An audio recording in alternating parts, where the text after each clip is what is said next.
Assalamualaikum warahmatullahi wabarakatuh. Selamat pagi teman-teman. Pagi ini kita akan membahas tentang dahsyatnya duha. Nah, mungkin sebagian teman-teman akan mengatakan, "Waduh Mas Ipo, jangan bahas-bahas tentang ibadah di sini. Kita bahasnya rezeki aja."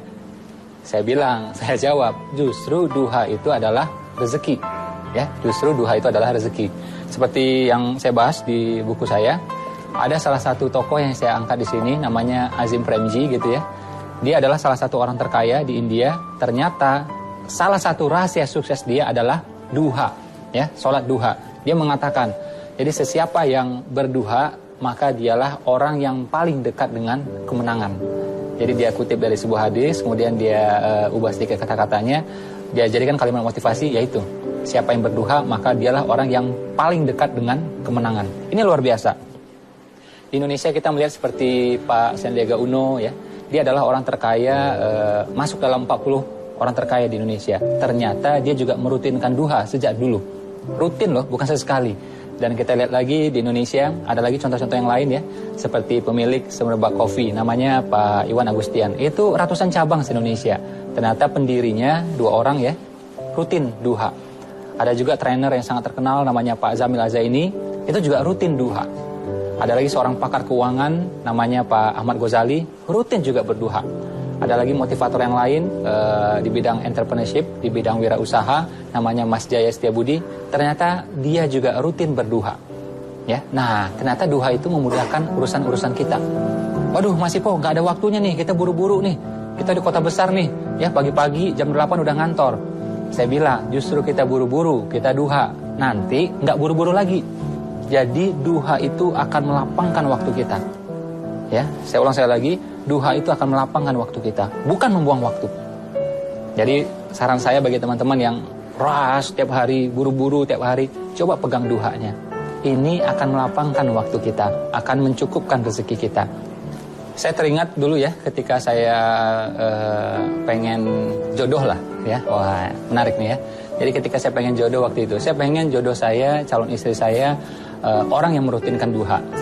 Nah, jadi saya mikirnya dibalik aja. Kalau saya pengen jodoh saya seperti itu, apakah saya seperti itu? Ternyata saya kadang duha, kadang tidak. Nah, akhirnya saya mulai merutinkan. Saya mulai merutinkan dan saya mulai meningkatkan waktu itu. Ini subhanallah, hanya berapa bulan setelah itu, saya ketemu tuh dengan dia. Ketemu dengan dia. Jadi, ketemu kita beneran.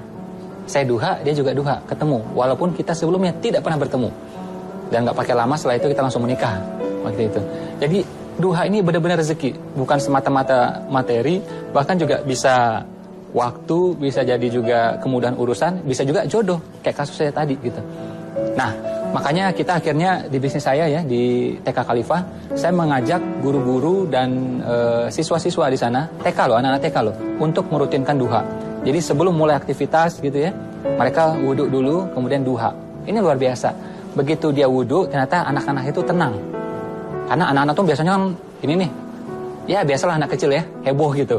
Nah, itu tandanya sehat. Nah, cuma mau belajar ini kan perlu tenang. Karena itu dia wudhu dulu, kemudian dia duha. Efeknya tenang luar biasa. Semenjak ya, jadi ketika waktu itu saya minta seluruh tim saya berduha waktu itu di TK Khalifah, itu TK kita langsung pertumbuhannya luar biasa. Jadi dari 4 cabang langsung naik 15 cabang, terus naik lagi sampai 70-an cabang di seluruh Indonesia. Nah akhirnya tanpa saya minta pun, akhirnya seluruh tim sekarang ya alhamdulillah rutin berduha. Jadi orang-orang di rumah ya, seperti yang bantu-bantu di rumah, yang mengasuh anak saya, sampai juga yang bawa mobil saya, itu rutin juga berduha, alhamdulillah. Jadi duha itu akan mencukupkan waktu kita. Duha itu akan melapangkan rezeki kita. Pernah juga saya kejadian ketika ketemu masalah-masalah yang berat gitu ya. Jadi udah tahu nih, siang bakal ketemu masalah yang berat. Ya udah, kita beli dulu, tanda petik gitu ya. Kita beli dulu tuh masalah dengan duha. Kita duha paginya, kita berdoa dan mudah-mudahan akan dilancarkan, dimudahkan. Dan beneran itu terjadi. Jadi duha ya, kalau dikombinasi dengan yang lain, saya menyebutnya dengan 7D ya, 7D. Ini adalah rezeki yang luar biasa. Apa tadi? 7D. Apa saja 7D tersebut? Pertama, duha. Kedua, doa. Ya. Terus apa lagi? Dagang. Ya. Nah, dagang ini penting nih. Rezeki nih. Terus apa lagi? Derma. Ya, derma. Terus apa lagi? zikir. Nah ini udah 5D nih. Duha, doa, dagang, derma, zikir. Ya, 2D lagi apa? Nah kalau 5D ini sudah kita pegang semuanya, sama dengan duit tambah dahsyat. D ke-6 dan D yang ke-7, duit tambah dahsyat. Bukan kita beribadah untuk duit, bukan, ya. Cuma ini adalah efek sampingnya, ya, seperti fadilah gitu loh. Jadi efek sampingnya. Jadi dimudahkan duitnya dan mudah-mudahan dahsyat juga. Jadi kalau kita melihat ya dalam bertanding, jadi bukan kita langsung buru-buru ke lapangan bertanding, tidak. Bukan langsung jeret gitu, enggak. Apa yang harus kita lakukan pertama? Kita diam-diam dulu, tenang-tenang dulu, sejenak, sebentar. Ya, kita mengatur strategi. Setelah itu baru kita pergi bertanding. Duha kurang lebih seperti itu. Jadi sebelum kita pergi bertanding, sebelum kita pergi menjemput rezeki kita, nah kita tenang-tenang dulu. Ini justru akan memudahkan kita bertanding di sana nanti. Ya, duha adalah rezeki. Oke? Kita udah lihat tadi contohnya ya, di India ada Azim Premji, salah satu orang terkaya di India. Di Indonesia ada Pak Sandiaga Uno, kita juga teman-teman motivator yang lainnya, pengusaha-pengusaha yang lainnya. Dan mereka telah membuktikan bagaimana duha itu melapangkan waktu, bukan membuang waktu. Ya, bukan mengurangi rezeki, justru akan melapangkan rezeki. Jadi saran saya teman-teman rutinkan. Kalau belum bisa banyak, dikit dulu, mungkin dua rakaat dulu. Jadi gini loh, duhanya mungkin 2 rakaat, tapi keyakinannya mesti 100%. Jangan sampai ya, kita duha sampai 8 rakaat, ya bagus gitu. Tapi jangan sampai 8 rakaat, tapi keyakinannya 0. Jadi duha ini kurang bekerja dia. Ya, kurang bekerja dia. Nah, jadi pastikan keyakinan 100% semuanya.